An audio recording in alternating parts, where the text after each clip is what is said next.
you. Good afternoon. I have no equations, but as Al noted, I do make up for it with a bunch of graphs and plots. So I'm with CommScope. For those of you who are not familiar with CommScope, we provide the essential infrastructure needed for communications, and that ranges from wireline to wireless to broadband. On the wireline side, we manufacture enough cable every day to stretch from one end of the United States to the other. And a little interesting factoid. On the wireless side, it's antennas, cables, and some active products, including DAS. So the data explosion that we've been exploring here and discussing today and moving into the Terra era is fueled today in the mobile world by LTE and LTE Advanced.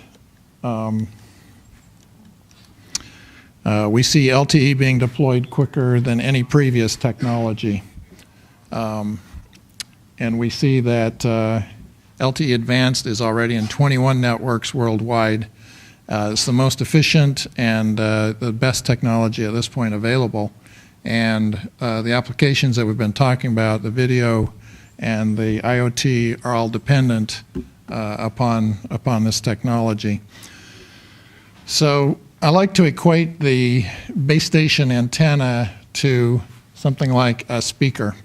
So you wouldn't spend thousands of dollars on a hi-fi audio system and then attach a low-end, low-cost speaker to it.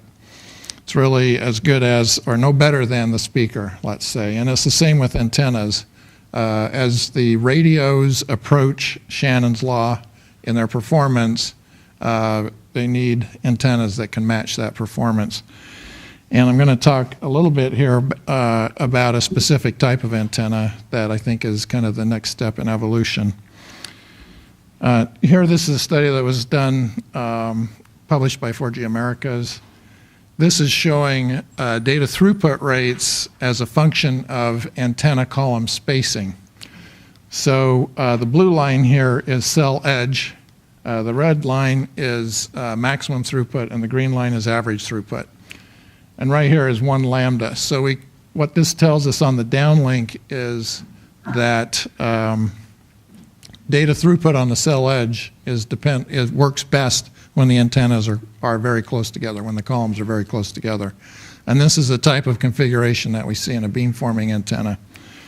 This shows the rank of the transmission. And then interestingly enough, on the uplink, we see a different characteristic where really the antenna spacing, the uplink wants the antennas to be spaced slightly further apart. So I'd like to just talk briefly about the history of antennas. Again, a critical component in the wireless mobile data network. On the left here, these are the single band and dual band antennas. If we go back 5, 6, 7 years, these are the antennas that were dominant worldwide as far as which ones were being deployed. In today's world, I'm showing them less effective for CapEx and for OpEx because it takes more of these antennas to do the job. As more frequency bands become available, as more technologies are deployed, these become very ineffective because there takes so many of them to transmit the signals. So these are 65 and 85 degree antennas. Recently, really in the last couple of years, we're seeing a lot of interest in a 45 degree beam width antenna. And those are advantageous for throughput near the cell, near the cell, but on the cell edge, we see coverage issues with those. So I show that as disadvantageous for VoLTE, voice over LTE. I think these would be an issue for the video that we were talking about this morning. Internet of Things could have challenges with the lack of coverage. And then because the antenna itself is larger, the narrower the beam width, the wider the antenna itself, then that leads to problems that the operators are faced with as far as zoning and leasing the antennas, so it costs more. And also, we're seeing tower collapses with more antennas and bigger antennas. So really, the wind loading is a big factor in antenna design. And that leads us to the next type of antenna, which is the prevalent antenna today by far. And here we see we've gone from 2 ports to 4 to 6 to 8 ports, all in the same antenna package, all in the same radome. And that's taken some significant innovation to accomplish. And really we see those as a very strong contributor today. We even see a lot of demand for 10 and 12 and 14 port antennas. And that is ramping up, and where they're not being deployed, they're being talked about, basically. Here is an integrated solution. Again, helps with speed of deployment and reliability of deployment. Antennas are taken, mounted to a mounting pipe structure. In this case, 6 remote radio heads are also attached. All the jumpers are connected, and it's factory assembled and factory tested and shipped as a unit to the site. Then hoisted up, you have to connect the fiber and the power and turn it on, and it works. So that's gaining some popularity as well. The next category are the multi-beam antennas, and these are capacity solutions. So this is a way to get a lot of data throughput, a lot of voice capacity in a small area efficiently. We see 2-beam or twin beam, they're sometimes called, being used for higher orders of sectorization. So as we go from 3-sector to 6-sector, these are popular and they're available in the dual band configuration. We also see 5, 6, and 18 beam antennas being used primarily in venues or stadiums. The Burning Man we saw earlier, or some of these other outdoor events, you might expect to see an 18 beam or a 6-beam antenna on a cell-on-wheels configuration. And with an 18-beam antenna, basically you're connecting 18 E-node Bs and pumping all that capacity into a very small area. What I want to spend a little more time, though, are the beamforming antennas. These are used in time division duplex systems. And we're seeing the popularity of TDD systems growing worldwide. Currently, 1 out of 8 LTE networks in the world is actually TDD, and that number is increasing. In those systems where the transmit and the base station transmit and receive share the same frequency, you can actually do the beamforming because of the reciprocal nature of the two of the link. However, these are not very good for overlaying. We don't see them mixing well with FDD at this point. Here's just a real quick history of beamforming antennas. The first ones we were involved with, which I think were really commercially deployed, were back in 2005, 2006. These were vertically polarized. You see a cylindrical and a flat panel. In 2006, we went to expanded to 3.5 gigahertz. In 2009, we migrated still 8 columns to a cross-pole element, so it reduced the width. So basically 4 physical columns with cross-pole elements. And then that's the basis for the antennas that we're shipping today. We've seen a lot of demand actually this year for all of these, the TTTT series here in North America, and these others in Asia primarily being deployed. Here you can see inside the antenna, a bit of the construction. So this is a 0.65 lambda spaced antenna, or 65 degree as we call it. You can see the cross-pole element. With beamforming antennas, there are 3 beam patterns that we talk about. There's the single column pattern, there's the broadcast pattern, and then there's the service beam pattern. And this is where the secret sauce comes in with designing these antennas, is to be able to balance those, because the needs of those 3 types of beams are in conflict with each other. So I'm going to show some comparisons. The purpose of this is to compare and contrast. Again, I feel like we're just on the beginning of the actual deployment and understanding the optimization of beamformers in the network, and I think that they'll be key to the evolution of data going forward. So the purpose of this is to compare the different spacings, half lambda with 0.65 lambda. So here we've empirically created weights to create a 65-degree beam. This is with a 0.65 spacing, and this is with a half lambda spacing. So again, looking at the forward link, so this is clearly a smoother pattern. We have some side lobe issues here and some ripple mid-band. So for this initial comparison, the half lambda looks better.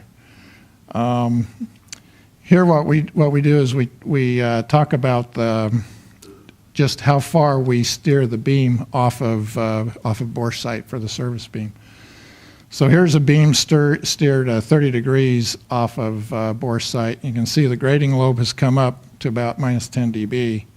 Here we steer the beam all the way out to 50 degrees, and the grading lobe is really nasty. So this is really to make the algorithm designers aware of the practical limitations with this spacing of elements on how far the beam can scan in the network.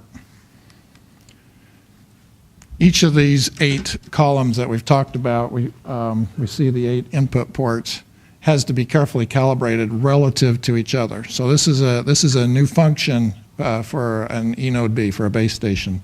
The remote radio head has to be able to calibrate and know what gain and phase each of those columns is getting. So in order to do that, we do 2 things. One is we have a cal board. Each input has a coupled output that is then power combined into a common port and returned to the remote radio head. It can then use that information to calibrate the beams relative to each other. Additionally, in the factory, we measure those beams and store the calibration data in a microprocessor that's in the antenna, and then the remote radio head can read that information. Okay, we looked at that one. Here's another look at a 65-degree broadcast beam. And what we tried to do here is do the best 65-degree beam we could do with a 0.65 lambda and with a 0.5 lambda. And you can see we've got really nice roll-off here. I really like this beam. That's a really nice sector beam. We do have some side lobes. I think overall the two are probably fairly comparable, but we have almost a dB more loss with the 0.65 lambda. This loss comes from we call it weighting loss, and basically as you back off the weights, as you back off the amplitude to the different columns to form the beam, we refer to that as weighting loss. A dB of weighting loss simply means that the user will receive 1 dB less power, which is significant. So I'd give the nod even here to the half lambda. Here's where we tried empirically just to match the beams. Let's just make the two, the 0.65 and the half lambda spacing look the same. And we did this empirically by changing the phase and the gain weights. I would note that in this case we've got over almost 2.5 dB of more weighting loss with the 0.65 lambda. So we're starting to substantiate what we've always thought, that half lambda is a better spacing than 0.65, certainly in this case. And then here's a 90-degree broadcast pattern. And here we've basically set the amplitude and phase to achieve a 90-degree 3 dB half-power beam width. And both patterns look nice. I'd say actually the 0.65 lambda looks actually a little better, a little less ripple than what we see in the half lambda case. However, the weighting loss is minus 5.4 dB as compared to minus 2. So almost 3.5 dB worse weighting loss for the 0.65 lambda. So once again, the half lambda wins strongly in this case. So that's for the downlink. If we look at the single column beam, however, which is more relevant for the uplink, we definitely see this. The red line is the 0.65 lambda, and clearly the better beam in this case. This mid-beam ripple is not a nice thing. And now I want to show the two from a service beam perspective. Here's the Borscht site, so 0 degree pointing for the two beams. We do have a little more gain on the 0.65 lambda than the half lambda, but we also see the side lobes coming up more. And then when we scan 30 degrees off Borscht site, we see the side lobes come way up. We saw this before on the other plot. So the side lobes come way up, and you have better, more optimum gain on the half lambda. So with the service beam, this confirms that the half lambda is a better choice. And then just comparing the two, the 0.65 lambda, again, we've got the big grading lobe at 30 degrees, and we've got a much smaller grading lobe at 30 degrees with the half lambda. And the maximum steering angle here is 44 degrees, whereas this one could be steered out to 53 degrees. And we define the maximum steering angle as the point at which, as the angle at which the grading lobe and the main lobe are equal in amplitude. So here we're doing, we're comparing two half lambda views. The one on the left is tapered, and the one on the right has no taper. And so you can see here some options that could be used in optimizing a system, for example. Without the taper, the grading lobe is about 10 dB down. It goes about another 7 dB down with the taper. However, the taper costs about 3 dB of weighting loss. So if loss is not a factor, you'd probably want to do the taper, or maybe there's something in between that's a trade-off between the extreme taper with loss.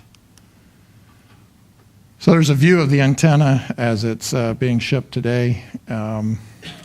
For the two half lambda and 0.65 lambda, it's the same package, same connectors. Everything is actually identical except the spacing of the columns. Even the feed networks are identical. So where would this be used in the system? Again, thinking back to Internet of Things, Internet of Things would be over this entire area. Here we've got speeds from fixed to vehicular and location from the cell edge to near in. We typically think of, again, speaking in a very general sense, transmit diversity, high mobility, cell edge, optimum coverage. Transmit mode 3 and 4 with open loop and closed loop synchro-user MIMO. More center of the high data, but not the highest speeds perhaps, and work best close or near in, but also have some function further away from the site. Closed loop, single layer beamforming, so transmission modes 6 and 7 work well at the cell edge with low mobility. Multi-user MIMO works absolute best near in.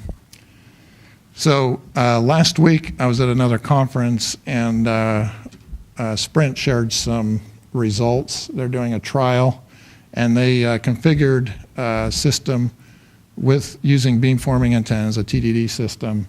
And in the trial, they set the mobiles to be able to go either to transmission mode 3 or transmission mode 8. And near the cell edge, transmission mode 8 did much better on throughput. And in the center of the cell, transmission mode 3 outperformed from a data throughput perspective. Interestingly enough, though, the transmission mode 8 dominated across the entire cell from a selection perspective. It was selected more often than the transmission mode 3. So just in closing, I also wanted to compare the beamformers to our current existing antennas. So here you see the 0.65 and the half lambda beamforming element patterns compared to just vertical patterns, multi-band, multi-port antennas. Definitely have better patterns here, but with beamforming, of course, we can do things here that we can't do with today's antennas. And then I also wanted to compare them to the single band antennas. Now we don't deploy these because of physical reasons, the number of radomes it would take to go on the tower top. So they're not as popular today. but definitely have the best performance. There's definitely a performance impact to integrate multiple columns into the same radome, be they the same band or different bands, and we see that here very clearly.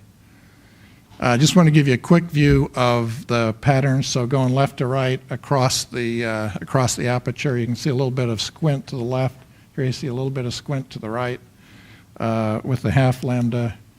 With the 0.65. Here's the half lambda, and a little less wobble in this case, as expected. So in summary,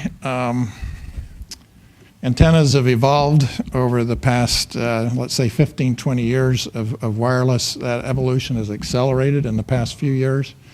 I see that as TDD systems deploy more and more and become more prevalent, and as new frequency bands come out that are TDD, beamforming antennas will become much more a trend in the future. We are just on the beginning of really understanding how to optimize and use these antennas in the network, and it's it's a really exciting field. And stay tuned. I think over the next 6 to 12 months, we'll learn a lot more about the practical implementation of beamformers in the network. And thank you for your attention.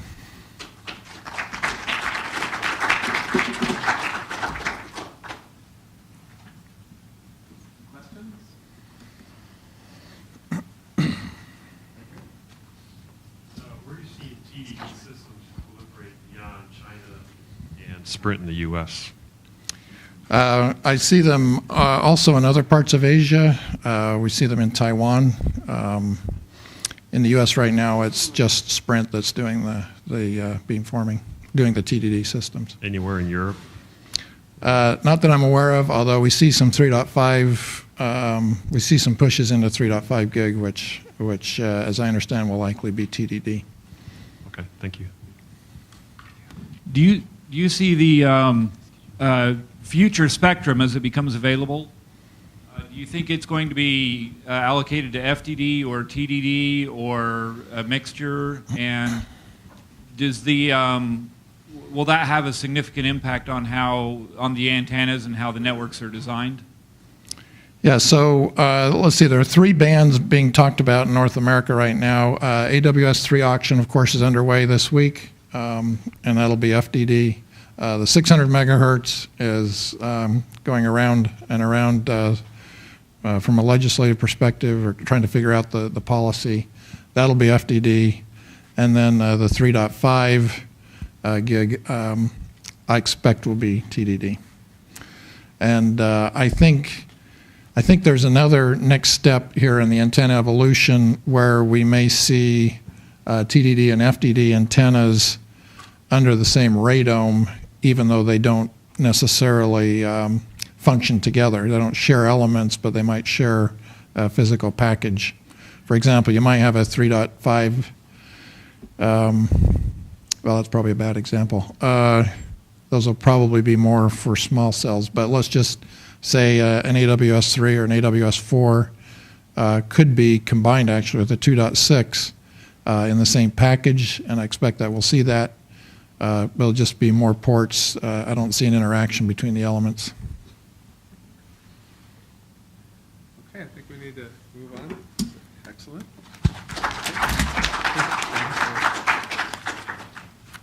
Okay, so